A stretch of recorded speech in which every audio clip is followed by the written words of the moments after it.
नमस्कार मंडळी. आज आपण सार्थ श्रीमत दासबोध यातल्या दशक 6व्याची सुरुवात करतो आहे. चला तर मग संकीर्तनाने सुरुवात करूया. जय जय राम कृष्ण हरी, जय जय राम कृष्ण हरी, जय जय राम कृष्ण हरी, जय जय राम कृष्ण हरी, जय जय राम कृष्ण हरी, जय जय राम कृष्ण हरी, जय जय राम कृष्ण हरी, जय जय राम कृष्ण हरी, जय जय राम कृष्ण हरी, जय जय राम कृष्ण हरी, जय जय राम कृष्ण हरी, जय जय राम कृष्ण हरी, जय जय राम कृष्ण हरी. जय श्रीराम. जय जय रघुवीर समर्थ. चला तर मग सुरुवात करूया. आजपासून दशक 6वे, समास पहिला, ज्याचं शीर्षक आहे देवशोधन. या दशकामध्ये तत्वज्ञानातील काही महत्त्वाच्या प्रश्नांना उत्तरे दिलेली आढळतील. श्री समर्थ संपूर्णपणे अद्वैतवादी तत्वज्ञानी आहेत. पुन्हा पुन्हा त्यांचे सांगणे असे की आपल्या देहासकट हे सारे दृश्य विश्व सतत पालटते, म्हणूनच ते सर्वस्वी खरे नव्हे. त्याच्या मागे कधी न पालटणारी व सर्वस्वी खरी अशी एक सद्वस्तू आहे. स्वतः अचल राहून ती या चल विश्वाला आधार देते. ती ज्ञानमय व आनंदमय आहे, म्हणून तिचा साक्षात्कार झाला की संपूर्ण समाधान मिळते. माया नावाची सद्वस्तूची एक मोठी विलक्षण शक्ती आहे. तिच्यामुळे हा दृश्याचा देखावा दिसतो व अज्ञानामुळे जीव त्यात गुरफटतो. स्वरूपतः मिथ्या असलेले दृश्य इंद्रियांना प्रत्यक्ष दिसते हे खरे, पण ते सर्वस्वी सत्य वाटणे हे अज्ञानाचे लक्षण आहे. स्वस्वरूपाच्या आड येणारे दृश्याचे जंजाळ विरळ करण्यास जीवाचे अज्ञान कमी करणे याशिवाय अन्य उपाय नाही. विवेकाने दृश्याचा शोध घेऊ लागले म्हणजे दृश्य हे विनाशी तत्वांचा तात्पुरता डोलारा आहे हे पटते. मग सहजच जीव देहाच्या अहंकाराला बाजूस सारतो आणि उरलेल्या निर्गुण आत्मस्वरूपाशी समरस होतो. या अनुभवास आत्मज्ञान म्हणतात. जोपर्यंत मी देह आहे अशी भावना असते तोपर्यंत दृश्य खरे वाटते. म्हणून आत्मानात्म विवेक आणि सगुणोपासना या दोन चाकांवर जर साधनेचा रथ नीट चालविला तर अनात्म दृश्याचे निरसन होत जाते. अज्ञानाचे झाकण पातळ बनत जाते आणि अखेर आत्मदर्शन घडते. म्हणून जागोजागी श्री समर्थ विवेक व उपासना यांच्यावर भर देतात. बुद्धीने विवेक करावा व श्रद्धेने उपासना करावी आणि स्वरूपाशी तन्मय होऊन जावे अशी त्यांची शिकवण आहे. आत्मज्ञानी सिद्ध पुरुष हा श्री समर्थांचा उत्तम पुरुष होय. खऱ्या देवाच्या ज्ञानाने त्यास अत्यंत समाधान लाभते. आत्मस्वरूप हाच खरा देव. त्याचा शोध घेऊन त्यास प्रत्यक्ष पाहणे हे माणसाचे प्रथम कर्तव्य आहे. तो शोध कसा करावा हे शिकण्यासाठी आत्मज्ञानी पुरुषाचा अनुग्रह घ्यावा. अधिग्रह म्हणजेच कृपा करणे, स्वीकार करणे, आश्रय व आधार देणे. ज्याचा आपण अनुग्रह घेतो त्यास आपण आपले सद्गुरुपद देतो आणि तो आपल्याला शिष्य म्हणून स्वीकारतो. स्वस्वरूपाचा मार्ग अंतरींचा व सूक्ष्म आहे. तेथे स्वानुभवीच मार्गदर्शक हवा. सद्गुरू आपला मार्गदर्शक बनतो व गुणदोषासकट आपला स्वीकार करतो आणि आपण साधन करीत असता सदैव आपल्या पाठीशी राहतो. अनुग्रह म्हणजे एक प्रकारचा शक्तिपातच असतो. अनुग्रहित शिष्य कोठेही असला तरी सद्गुरूमधून निघालेला कृपाशक्तीचा सूक्ष्म प्रवाह त्याच्यापर्यंत पोहोचतो. त्याच्या भोवती रक्षण वलय करून साधनामध्ये त्याला सारखी मदत करतो. सामान्य जीव अल्प असतो. त्याची शक्ती व साधना अल्पच असतात. केवळ स्वप्रयत्नाने सूक्ष्मत्वाच्या वरच्या पातळीवर जाणे जीवाला अशक्य नसले तरी दुर्घट असते. तेथे ब्रह्मज्ञानी सद्गुरू आपली शक्ती साधनी जीवाला देतात व त्यास वर उचलतात. दृश्याच्या कक्षेतून सूक्ष्माच्या साम्राज्यात नेतात. त्यामुळे जीवाचा अहंकार क्षीण होतो आणि साधना त्वरित फलद्रूप होते. चला तर मग आता ओवी वाचनाला सुरुवात करूया. दशक 6वे, समास पहिला, देवशोधन. श्रीराम. जय जय रघुवीर समर्थ. चित्त सुचित्त करावे, बोलिले ते जीवी धरावे, सावध होऊन बैसावे, निमिष्य एक. ज्या देशात आपल्याला वास्तव्य करायचे त्या देशाच्या राजाला भेटावे व त्याची ओळख करून घ्यावी, म्हणजे मग इतर लोक पीडा देत नाहीत. म्हणजे प्रथम मन एकाग्र करावे या समासात जे सांगितले आहे ते अगदी हृदयात ठेवावे, क्षणभर सावध होऊन बोलणे ऐकावे. कोणी एके ग्रामी अथवा देसी, राहणे आहे आपणासी, न भेटता तेथिल्या प्रभूसी, सौख्य कैचे. समजा एखाद्या गावात किंवा देशात आपल्याला राहायचे आहे, तेथील जो सत्ताधीश वरिष्ठ असतो त्याला भेटलो तर आपल्याला इतरांचा त्रास होत नाही, सुख लागते.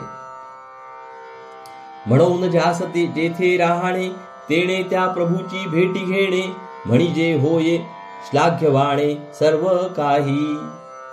म्हणून ज्याला जेथे राहायचे असेल त्याने तेथील वरिष्ठाची भेट घ्यावी. असे केले म्हणजे सर्व काही उत्तम सुरळीत चालते.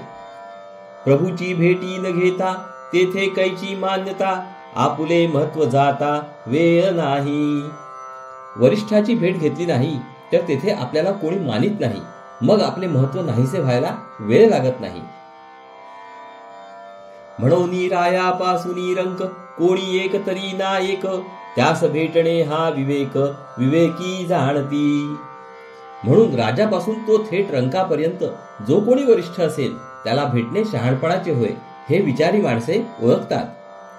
त्यास न भेटता त्याचे नगरी, राहता धरीतील बेगारी, तेथे न करिता चोरी अंगी लागे. वरिष्ठाला न भेटता जर त्याच्या शहरात राहिले तर फुकट काम करून घेण्यासाठी बेगारी म्हणून धरून नेतात किंवा चोरी गेली नसताही चोरीचा आरोप लादतात. या कारणे जो शहाणा, तेणे प्रभूसी भेटावे जाणा, ऐसे न करिता दैन्यवाणा संसार त्याचा. सारांश, जो शहाणा आहे त्याने वरिष्ठ अधिकाऱ्याला भेटावे, असे न केले तर प्रपंचात त्याला नाना त्रास भोगावे लागतात. यावरून श्री समर्थांनी एक मोठे सुरेख अनुमान काढले आहे. गावच्या अधिकाऱ्याला भेटले नाही तर गावात धडपणे राहता येत नाही. हे जर खरे तर ब्रह्मांड नायकाची भेट घेतल्या वाचून जीवन सुखमय होणे शक्यच नाही. ग्रामी थोर ग्रामाधिपती, त्याहुनी थोर देशाधिपती, देशाधिपतीहून नृपती थोर जाणावा. गावांमध्ये ग्रामाधिपती वरिष्ठ असतो, त्याच्याहून देशाधिपती वरिष्ठ असतो, देशाधिपतीहून राजा वरिष्ठ असतो. राष्ट्रांचा प्रभू तो राजा, बहुराष्ट्र तो महाराजा, महाराजाचाही राजा तो चक्रवर्ती. एका राष्ट्राचा अधिपती तो राजा, अनेक राष्ट्रांचा अधिपती तो महाराजा आणि अशा अनेक महाराजांचा अधिपती तो चक्रवर्ती असतो.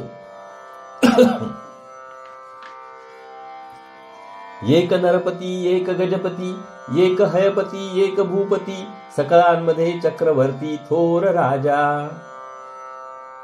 कोणी नरपती तर कोणी गजपती असतो, कोणी हयपती तर कोणी भूपती असतो. या सर्वांमध्ये चक्रवर्ती हा श्रेष्ठ राजा असतो. असो ऐसी या समजता, एक ब्रह्मा निर्माण करता, त्या ब्रह्मयासही निर्मिता कोण आहे. असो, या सगळ्यांना ब्रह्मदेव निर्माण करतो, पण त्या ब्रह्मदेवास कोण निर्माण करतो. ब्रह्मा विष्णू आणि हर, त्यासी निर्मिता तोची थोर, तो ओळखावा परमेश्वर नाना येतने. ब्रह्मा विष्णू आणि शंकर यांना जो निर्माण करतो तो खरा परमेश्वर होय. अनेक प्रयत्न करून त्याला ओळखावे. तो देव ठाई पडेना, तरी येम यातना चुकेना, ब्रह्मांड नायक चोजवेना हे बरे नव्हे. तो देव जर ओळखला नाही तर यमयातना चुकत नाही. ब्रह्मांड नायक परमात्मा ओळखता येत नाही हे काही चांगले नाही. जेणे संसारी घातले, आवघे ब्रह्मांड निर्माण केले, त्यासी नाही ओळखिले तोची पतित. ज्या परमात्म्याने आपल्याला संसारात घातले, ज्याने हे अवाढव्य विश्व निर्माण केले, त्याला जो ओळखून काढीत नाही तोच पतित होय. या व्याख्येनुसार देहबुद्धीमध्ये जीवन जगणारी सगळी माणसे किंवा आत्मज्ञान नसणारी सगळी माणसे पतितच असतात. आत्मज्ञानी संत तेवढा पावन असतो. म्हणून देव ओळखावा, जन्म सार्थकची करावा, न कळे तरी सत्संग धरावा, म्हणजे कळे. म्हणून प्रत्येकाने खरा देव ओळखावा व आपल्या जन्माचे सार्थक करून घ्यावे. देव कसा ओळखावा हे कळत नसेल तर संतांची संगत धरावी, म्हणजे ते आपोआप कळेल. संतांची संगत धरावी हे खरे, पण संत ओळखावा कसा, त्यासाठी आता समर्थ संतांची लक्षणे सांगतात. जो जाणेल भगवंत, तया नाव बोलीजे संत, जो शाश्वत आणि अशाश्वत निवाडा करी. ज्याला भगवंताचे ज्ञान असते त्याला संत म्हणतात. शाश्वत काय आणि अशाश्वत काय हे त्यांनी बरोबर निवडलेले असते. चळेना ढळेना देव, ऐसा ज्याचा अंतर्भाव, तोची जाणीजे महानुभाव संत साधू. खरा देव कधी पालटत नाही व आपल्या स्थानावरून भ्रष्ट होत नाही. अशी प्रचिती ज्याच्या अंतर्यामी विसावा घेते तो थोर साक्षात्कारी संत किंवा साधू होय. जो जनामध्ये वागे, परिजना वेगळी गोष्टी सांगे, ज्याचे अंतरी ज्ञान जागे, तोची साधू. जो देहाने लोकात वावरतो परंतु लोकांना दिसत नाही, अशा दृश्याच्या अतीत असणाऱ्या स्वस्वरूपाबद्दल सारखे सांगतो आणि ज्याच्या अंतर्यामी आत्मज्ञान सदैव जागे असते तोच खरा साधू असतो. आता ज्ञान म्हणजे काय ते सांगतात. जाणीजे परमात्मा निर्गुण, त्यासीच म्हणावे ज्ञान, त्या वेगळे ते अज्ञान सर्व काही. परमात्मा तिन्ही गुणांच्या पलीकडे आहे असा प्रत्यक्ष अनुभव येणे त्यास ज्ञान म्हणतात. या अनुभवाखेरीज इतर सर्व काही अज्ञान समजावे. पोट भराव्या कारणे नाना विद्या अभ्यास करणे, त्यासी ज्ञान म्हणती परी तेणे सार्थक नव्हे. पोट भरण्यासाठी लोक अनेक विद्यांचा अभ्यास करतात. लोक त्यांना ज्ञान म्हणतात खरे, परंतु त्याने काही जीवनाचे सार्थक होत नाही. देव बोळ खावा एक, तेची ज्ञान ते सार्थक, येर आवघेची निरार्थक पोट विद्या. एका देवाचा साक्षात्कार करून घ्यावा तेच खरे ज्ञान व त्यानेच सार्थक होते. बाकीच्या विद्या पोट विद्या असून त्या सगळ्या सार्थक करू शकत नाहीत. जन्मवरी पोट भरिले, देहाचे संरक्षण केले, पुढे अवघेची व्यर्थ गेले अंतकाळी. पोट विद्या शिकून जन्मभर पोट भरले आणि देहाचे संरक्षण केले तरी अंतकाळी हे सगळे वाया जाते. येव पोट भराव्याची विद्या, तयेसी म्हणू नये सद्विद्या, सर्व व्यापक वस्तू सध्या पाविजे ते ज्ञान. सांगण्याचा मुद्दा असा की पोट भरण्याच्या विद्यांना आत्मविद्या म्हणू नये. सर्व व्यापक परमात्म वस्तू ज्या अनुभवाने तात्काळ प्राप्त होते ते खरे ज्ञान होय. आत्मज्ञान हवे असेल तर आत्मज्ञानी पुरुषाकडेच जायला पाहिजे. अज्ञानी पुरुष आपले अज्ञान नाहीसे करू शकत नाही. ऐसे जयापासी ज्ञान, तोची जाणावा सज्जन, तयापासी समाधान पुसिले पाहिजे. परमात्म वस्तूचे ज्ञान ज्याच्यापाशी असते तो खरा संत किंवा सज्जन होय. समाधान मिळविण्याचा मार्ग त्याला विचारावा. अज्ञानास भेटता अज्ञान, तेथे कैचे सापडेल ज्ञान, करंट्यास करंट्याचे दर्शन, होता भाग्य कैचे. एक अज्ञानी दुसऱ्या अज्ञानी माणसाकडे गेला तर त्याच्यापाशी ज्ञानाची प्राप्ती होणार नाही. करंट्या अथवा दैवहीन माणसाच्या दर्शनाने आपले दैव उदयाला येणे अशक्य आहे. रोग्यापासी रोगी गेला, तेथे कैचे आरोग्य त्याला, निर्बळापासी निर्बळाला पाठी कैची. किंवा एक रोगी बरा होण्यासाठी दुसऱ्या रोग्याकडे गेला तर त्यास आरोग्य मिळणार नाही. किंवा एक दुबळा दुसऱ्या दुबळ्याचे रक्षण करू शकत नाही. पिशाच्या पासी पिशाच गेले, तेथे कोण सार्थक झाले, उन्मत्तास उन्मत्त भेटले, त्यास उमजवी कवणू. किंवा एक पिशाच दुसऱ्या पिशाच्याकडे गेले तर ते पिशाच योनीतून मुक्त होणार नाही. किंवा दारू पिऊन झिंगलेला एक माणूस दुसऱ्या तशाच झिंगलेल्या माणसाकडे गेला तर कोण कुणाची समजूत घालणार. भिकाऱ्यापासी मागता भिक्षा, दीक्षाहीनापासी दीक्षा, उजेड पाहता कृष्ण पक्षा, पाविजे कैचा. भिकाऱ्याकडे भिक्षा मागितली तर ती मिळत नाही. किंवा गुरुहीनाकडे गुरुदीक्षा मिळत नाही. किंवा कृष्ण पक्षात चांदण्यांचा प्रकाश मिळत नाही. अबद्धापासी गेला अबद्ध, तो कैसेनी होईल सुबद्ध, बद्धास भेटता बद्ध सिद्ध नव्हे.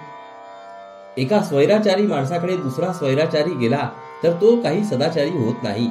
किंवा एका प्रापंचिकाकडे दुसरा प्रापंचिक गेला तर तो काही सिद्ध पुरुष होऊ शकत नाही. देहापासी गेला देही, तो कैसेनी होईल विदेही, म्हणून ज्ञात्या वाचून नाही ज्ञान मार्ग. त्याचप्रमाणे एका देहबुद्धीच्या माणसाकडे दुसरा देहबुद्धीचा माणूस गेला तर तो काही विदेही होऊ शकत नाही. म्हणून आत्मज्ञानी पुरुषा वाचून आत्मज्ञानाचा मार्ग सापडत नाही. सद्गुरूच्या पाठिंब्या वाचून परमार्थ साधत नाही. या कारणे ज्ञाता पहावा त्याचा अनुग्रह घ्यावा. सारासार विचारे जीवा मोक्ष प्राप्त. या कारणाने आत्मज्ञानी शोधून काढावा, त्याचा अनुग्रह घ्यावा, त्याचे शिष्यत्व रितसर पत्करावे. मग त्याच्या मार्गदर्शनाखाली सारासार विचाराने जीवाला मोक्ष मिळतो. इति श्रीदासबोधे गुरुशिष्य संवादे देवशोधन नाम समास पहिला. या प्रकारे आपले 6व्या दशकातला पहिला समास, ज्याचं शीर्षक आहे देवशोधन, त्याचं वाचन समाप्त झालेलं आहे. हरिओम तत्सत, हरिओम तत्सत, हरिओम तत्सत.